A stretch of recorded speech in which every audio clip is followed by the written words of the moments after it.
आप लोग कक्षा 8 में हैं और मैं आप लोगों को आपकी कक्षा 8 के सामाजिक विज्ञान के तहत आने वाले भूगोल का एक अध्याय पढ़ा रहा हूं जो कि पीएसबीआई के पाठ्यक्रम और पारस प्रकाशन पुस्तक के अनुसार है। और इस अध्याय में बात हो रही है इंडस्ट्रीज की, उद्योग की। मैं यहां पर पढ़ा रहा हूं आप लोगों को इंडस्ट्री, उद्योग। अब हम लोग उद्योग की बात करते हुए हम लोगों ने अलग अलग बातें की है, क्योंकि इस अध्याय की शुरुआत हमने पिछली कक्षाओं में कर रखी है और हम लोगों ने बहुत सारी बिंदुओं को, बहुत सारे टॉपिक्स को, बहुत सारी चीजों को इस अध्याय के अंतर्गत देख लिया है। अब मैं इस अध्याय को इस कक्षा के माध्यम से और आगे बढ़ाऊंगा और बात करूंगा ओसाका की, यानी कि एक नगर की, एक शहर की, जापान के एक शहर की बात होगी जो कि टेक्सटाइल इंडस्ट्री और बाकी जो उद्योग हैं उसके लिए फेमस है। यहां पर अभी हम लोग बात कर रहे हैं चूंकि कॉटन टेक्सटाइल इंडस्ट्री की।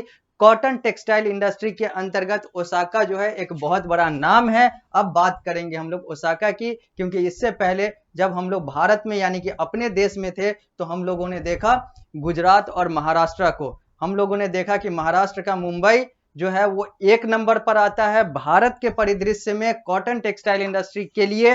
तो दूसरे नंबर पर आता है अहमदाबाद, गुजरात का। अहमदाबाद गुजरात को हम लोग मैनचेस्टर ऑफ इंडिया भी कहते हैं। अब हम लोग चलेंगे विदेश। अब हम लोग चलेंगे बिना वीजा के, बिना पासपोर्ट के विदेश, और विदेश की यात्रा करते हुए हम लोग आएंगे ओसाका पर और बात करेंगे ओसाका का, यानी कि जापान के एक शहर का। लिखा हुआ है it is an important textile centre of Japan. यह जापान देश का एक महत्वपूर्ण वस्त्र केंद्र है जिसको हम लोग मैनचेस्टर ऑफ जापान कहते हैं। अब इसको मैनचेस्टर ऑफ जापान क्यों कहते हैं? यह मैनचेस्टर जो शब्द है यह अहमदाबाद के लिए भी आ गया, या ओसाका के लिए भी आ गया, या भारत में भी मैनचेस्टर की बात हो रही है, फिर जापान में भी मैनचेस्टर की बात हो रही है। हालांकि दोनों, भारत और जापान दोनों तो एशिया में ही हैं, लेकिन ये मैनचेस्टर की बात क्यों आ रही है? मैनचेस्टर है क्या? तो मैनचेस्टर जो है यह इंग्लैंड यानी कि यूरोप के एक देश, यूरोप महादेश के एक देश इंग्लैंड का एक बहुत प्रसिद्ध नगर है, बहुत बड़ा नगर है जो कि अपने इंडस्ट्री के लिए प्रसिद्ध है। यहाँ पर बहुत सारे इंडस्ट्री हैं, बहुत सारे उद्योग हैं। इसीलिए ओसाका हो या फिर अहमदाबाद हो, इसको अपने अपने देश का मैनचेस्टर कहा जाता है, क्योंकि ओसाका हो या फिर अहमदाबाद हो, यहाँ पर बहुत सारे उद्योग हैं, या फिर कहें तो ये उद्योग वाले या फिर सबसे ज्यादा उद्योग वाले अपने अपने देश के नगर हैं। इसीलिए हम लोग इसको मैनचेस्टर कहते हैं, क्योंकि मैनचेस्टर जिस देश में है, इंग्लैंड में है, ये वहां पर अपने इंडस्ट्रियल हब के लिए या फिर कहें तो अपने औद्योगिक क्षेत्र के लिए जाना जाता है। लिखा हुआ it is an important textile centre of Japan known as the Manchester of Japan. The plain area, humid climate, availability of water from river Yodo, availability of labor and port facility and good network of transport facility are all the factors that led to the growth of cotton textile in Osaka। ये कह रहा है कि ये जो Osaka है यह Manchester of Japan है, क्योंकि यह जापान का एक प्रमुख औद्योगिक या फिर कहें तो एक प्रमुख वस्त्र केंद्र है। ये क्यों प्रमुख है तो उसका बात आगे कहा गया हुआ है कि यहाँ पर प्लेन एरिया है, पठारी क्षेत्र है, यहाँ का क्लाइमेट, वातावरण सही रहता है, और कहें तो वातावरण जो है वो सपोर्टिव है। यहाँ पर पानी है, पानी का जो मात्रा है या फिर पानी की जो अवेलेबिलिटी होनी चाहिए वो है, क्योंकि यहाँ पर योडो रिवर, योडो नदी से यहाँ पर पानी जो है वो आसानी से मिल जाता है। यहाँ पर लेबर है यानी कि यहाँ पर मैन पावर आसानी से मिल जाता है। यहाँ पर बंदरगाह यानी कि पोर्ट फैसिलिटी है, और इसके अलावा भी और भी अलग अलग यातायात के नेटवर्क हैं, यातायात का जाल है, चाहे वो रोड हो, चाहे वो और भी अलग अलग यातायात के साधन हो, ये सब इस शहर के लिए फेवरेबल हैं। इसीलिए ये शहर जो है वो इंडस्ट्री के लिए फेवरेबल है, और इसीलिए ये शहर जो है वो जापान के लिए फेवरेबल है, और इसीलिए ये शहर जो है वो जापान का मैनचेस्टर कहलाता है, जिस तरीके से अहमदाबाद की बात भारत के परिप्रेक्ष्य में हो रहा था। यहां पर ये जो चित्र दिख रहा है, ये और नीचे वाला, ये दोनों जो है ये ओसाका सिटी है, ये ओसाका शहर है। ऊपर वाला भी और नीचे वाला भी, ये दोनों जो है ये ओसाका शहर का चित्र है। चित्रण के माध्यम से ओसाका यानी कि जापान के इस शहर की इस नगर के दृश्य को दिखाया गया है, इस चित्र में भी और इस चित्र में भी। यहाँ पर नदी भी दिख रहा है, इसमें शहर शहर दिख रहा है, यानी कि यहाँ पर पूरा आपको इंडस्ट्री दिख रहा है। तो यहाँ पर इंडस्ट्री के साथ साथ जो नदी है, जो योडो नदी की बात हो रही थी, जहां से पानी जो है वो मिल जाता है आसानी से, वो सारा कुछ है। आगे, you will be surprise to know that, अब हम लोग पृष्ठ संख्या 43 पर आ रहे हैं, ओसाका में ही है हम लोग, अभी चित्र देख लिया, अब आगे देखेंगे। You will be surprise to know that cotton is not cultivated in Japan. अब यहाँ पर एक और आश्चर्य की बात हो गई कि हम लोग तो टेक्सटाइल की बात कर रहे हैं, लेकिन जापान में कॉटन की यानी कि रुई की यानी कि कपास की खेती नहीं होती है। कॉटन इज इंपोर्टेड फ्रॉम, जो कॉटन है वो जापान में कहां से इंपोर्ट किया जाता है, यानी कि कहां से खरीदा जाता है, आयात किया जाता है। तो वो देश जो आयात करते हैं यानी कि जापान को निर्यात करते हैं, वो देश का नाम यहां पर दिया हुआ है इजिप्ट, भारत, चीन और America. The finish product that is cotton is exported to other country. और फिर जापान जो है यहां पर फिनिश प्रोडक्ट बनाता है, यानी कि कॉटन से अलग अलग टेक्सटाइल बनाता है, और फिर वो जो है प्रोडक्ट है वो फिर दूसरे दूसरे देशों को वो बेचता है, एक्सपोर्ट करता है, या फिर कहें तो निर्यात करता है। अब हम लोग आगे बढ़ेंगे और बात करेंगे आईटी इंडस्ट्री की, यानी कि इंफॉर्मेशन टेक्नोलॉजी इंडस्ट्री की। हम लोग बात कर रहे हैं इंडस्ट्री की, हम लोगों ने देखा टेक्सटाइल इंडस्ट्री, हम लोगों ने देखा कॉटन टेक्सटाइल इंडस्ट्री, हम लोगों ने देखा और भी अलग अलग इंडस्ट्री। अब हम लोग बात करेंगे सूचना प्रौद्योगिकी उद्योग की, यानी कि इंफॉर्मेशन टेक्नोलॉजी इंडस्ट्री की। इंफॉर्मेशन को हिंदी में सूचना कहते हैं, टेक्नोलॉजी को हिंदी में प्रौद्योगिकी कहते हैं, और इंडस्ट्री तो उद्योग होता ही होता है। तो यहाँ पर सूचना प्रौद्योगिकी उद्योग की बात होगी। टेक्निक और टेक्नोलॉजी दोनों की हिंदी अलग अलग होते हैं। टेक्निकल या टेक्निक का मतलब तकनीक होता है, और टेक्नोलॉजी का मतलब प्रौद्योगिकी होता है। तो इंफॉर्मेशन टेक्नोलॉजी यानी कि आईटी इंडस्ट्री का मतलब हो गया सूचना प्रौद्योगिकी उद्योग। अब इसकी बात करते हैं। IT information technology refers to the mode through which people communicate in a better way. IT का मतलब है वो तरीका, वो माध्यम जिसके माध्यम से जो इंसान है या फिर और भी अलग अलग चीजें हैं वो बेहतर तरीके से अपनी बात को एक जगह से दूसरे जगह पहुंचाता हो, कम्युनिकेट करता हो, या फिर हिंदी में कहें तो संचार करता हो। इसी को इंफॉर्मेशन टेक्नोलॉजी कहते हैं। यानी कि संचार का वो साधन जो है वही इंफॉर्मेशन टेक्नोलॉजी कहलाता है। कम्युनिकेशन का जो मोड है वही आईटी कहलाता है। It include the storage, processing and distribution of information. IT में इंफॉर्मेशन यानी कि सूचना को रखना, रक्षित करना, उसको प्रोसेस करना यानी कि उसका प्रक्रिया करना, और उसको डिस्ट्रीब्यूट करना यानी कि उसको फाइनल यूजर तक, एंड कस्टमर तक पहुंचा देना, यह सब कार्य होता है। With the invention of IT the world has became the global village.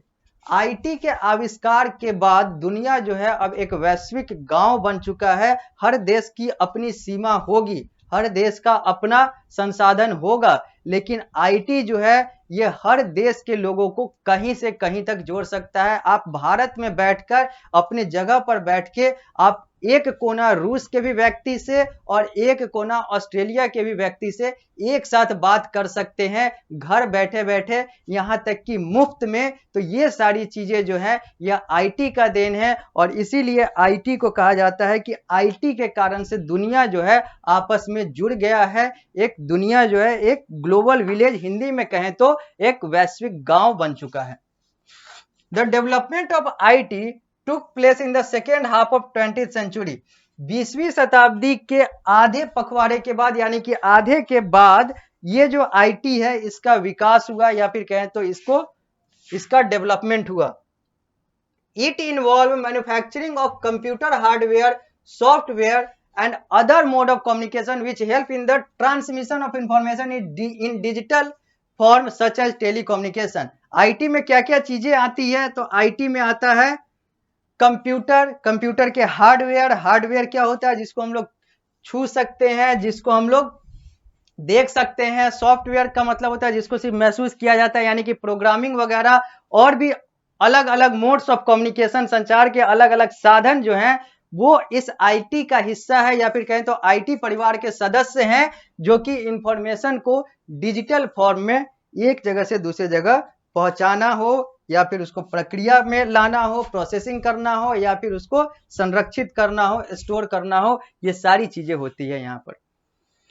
The industry need trend engineer, इस उद्योग को या फिर किसी भी उद्योग को जहां पर इंजीनियर की जरूरत है, इन लोगों को एक प्रशिक्षित यानी कि ट्रेंड इंजीनियर, ट्रेंड या फिर कहें तो प्रशिक्षित अभियंता की जरूरत होती है। इंजीनियर को हिंदी में अभियंता कहते हैं। These engineers are trained in software, hardware and other related field of communication। ये जो इंजीनियर है, चूंकि अब काम ही यहाँ पर हम लोगों ने पहले देखा कि हार्डवेयर, सॉफ्टवेयर इन सारे चीजों से है, तो ये जो इंजीनियर भी है वो इसी क्षेत्र में पारंगत होने चाहिए। Development in this field has saved a great deal of effort and time in storage and processing of information. ये जो आईटी का विकास हुआ, इससे बहुत सारे समय और बहुत सारे जो प्रयास हैं, बहुत सारा जो टाइम है, बहुत सारे जो मनी तक है, ये सारे चीजों का कंजर्वेशन हो गया, बच गया, या फिर कहें तो इसको बचा लिया गया। इस आईटी या फिर कहें तो इस जो मशीन है, ये जो मशीन है, इसके द्वारा बहुत सारी चीजों को बचा लिया गया, आसान कर लिया गया, समय की बचत हो गई, प्रयास एफर्ट की बचत हो गई, और बहुत तेजी से इंफॉर्मेशन एक जगह से दूसरे जगह ट्रेवल करने लगा। Resource availability, cost and infrastructure are main factor fuelling the growth of this industry. अगर इस उद्योग की बात करें, सूचना प्रौद्योगिकी की बात करें, तो रिसोर्स का अवेलेबिलिटी यानी कि जो संसाधन है वो जो उपलब्ध है, या फिर कहें तो कॉस्टिंग जो कम आती है, या फिर इंफ्रास्ट्रक्चर, ये सब जो है, ये सब कुछ ऐसी चीजें हैं जो इस उद्योग को बहुत तेजी से और आगे बढ़ा रहा है। The Silicon Valley, California and Bengaluru India are the major hub of IT industry. अगर भारत के परिदृश्य में देखें तो भारत का बेंगलुरु यानी कि भारत देश के कर्नाटक राज्य की राजधानी बेंगलुरु और यूएसए के कैलिफोर्निया का सिलिकॉन वैली शहर, ये दोनों जो है वो आईटी के लिए प्रसिद्ध है अपने अपने देश में। अब हम लोग आगे बढ़ते हैं, अब बात करेंगे क्विक रिकॉल का, यानी कि इस 7 बिंदु में हम लोग इस पूरे अध्याय को एक बार फिर से पढ़ेंगे, फिर से रिकॉल करेंगे, फिर से पुनर्जीवित करेंगे। लिखा हुआ है पहला पॉइंट, पहले बिंदु पर आते हैं।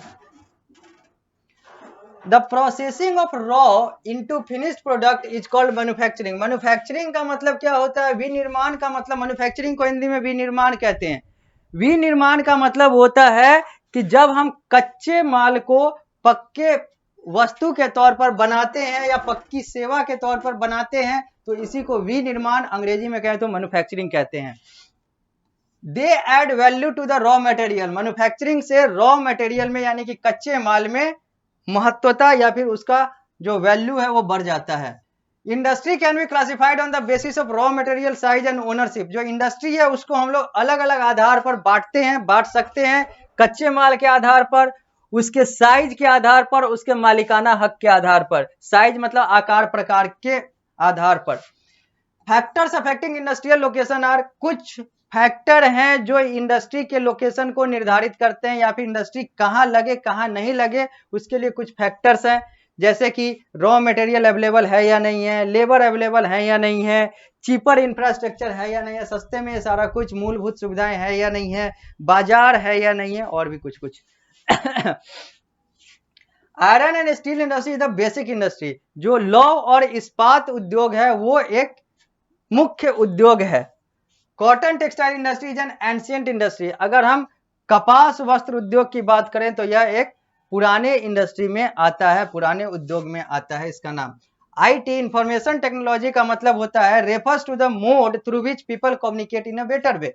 पीपल यानी कि लोग किस तरीके से, बेहतर तरीके से, किस आधार पर बेहतर तरीके से एक दूसरे से संचार करें, इस सब के लिए जो साधन, जो कंप्यूटर रिलेटेड और भी अन्य अन्य साधन होते हैं, इसी को आईटी कहते हैं। यही आईटी क्षेत्र में आता है।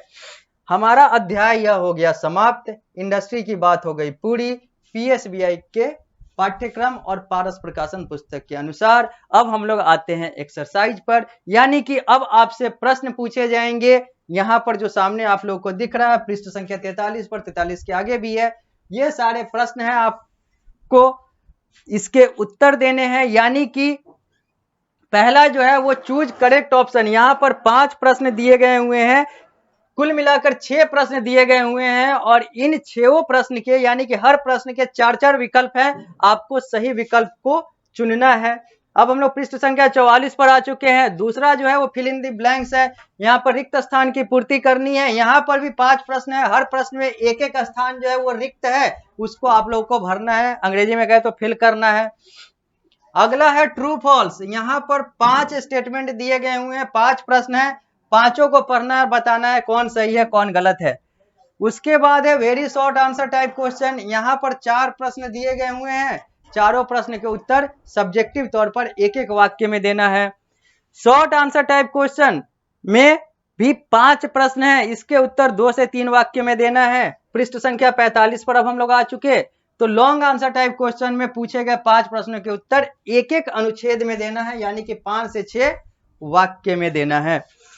लास्ट है क्रिएटिव एक्टिविटी, यानी कि रचनात्मक कार्य दिए गए हुए हैं, 4 कार्य यहाँ पर दिए गए हुए हैं, आप लोगों को इसको करना है। यहाँ पर मानचित्र दिया गया हुआ है, यही रचनात्मक कार्य के रेस्पेक्ट में पृष्ठ संख्या 45 पर, जहां पर यह अध्याय अब समाप्त हो रहा है, तो आपको इस रचनात्मक कार्य को करना है। कहीं पर भी कोई भी समस्या आता है आप लोगों को एक्सरसाइज करने में या फिर क्रिएटिव एक्टिविटी करने में, आप मुझसे पूछ सकते हैं।